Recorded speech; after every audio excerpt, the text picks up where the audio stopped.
SCP-98 Object Class Safe. Special Containment Procedures. Members of SCP-98 are to be kept in a 10-meter by 20-meter room with small pools of water and a sandy substrate. Rocks and driftwood are to be left in a random arrangement for SCP-98 to nest in. The enclosure is to be cleaned on a weekly basis.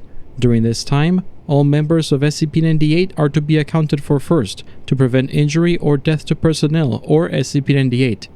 Any members of SCP-98 that appear ill or injured are to be removed and examined. Description: SCP-98 is a subspecies of previously unknown crustacean. They resemble crabs, but rather than chelae, the front limbs terminate in knife-like structures that incorporate silica to form an extremely sharp edge. Specimens reach larger size than normal for land-dwelling arthropods, at 48 centimeters tall and as large as 6 to 8 centimeters across its carapace. Specimens of SCP-98 prefer an environment with ready concealment and shallow pools of water. They are able to breathe both water and air, splitting their time between the two environments. They are also capable of vocalizations, using a larynx-like structure attached to primitive lungs.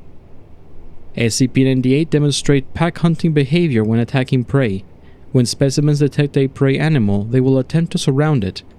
They will mimic the sounds made by the creature, apparently to confuse it or draw it into position. When ready, one specimen will approach the prey animal. When its attention is fixed on the first specimen, others will move behind the prey and attempt to cut the tendons of the legs or other limbs.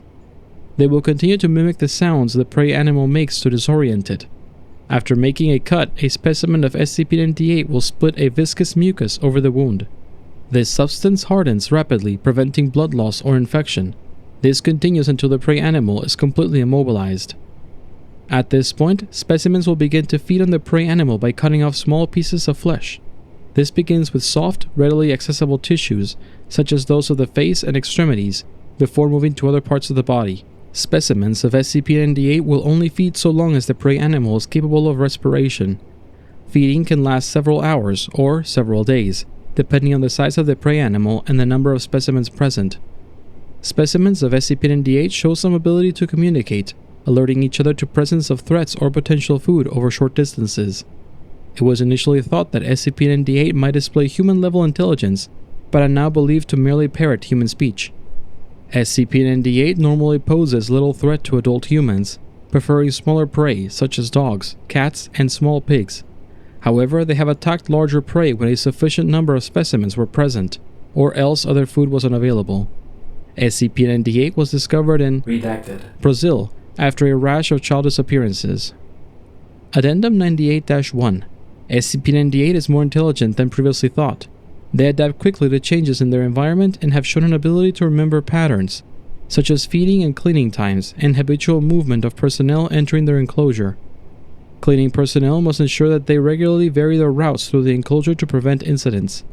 Dr. Mann has taught several of them simple tricks, and they seem to understand the meanings of several commands. Testing will continue.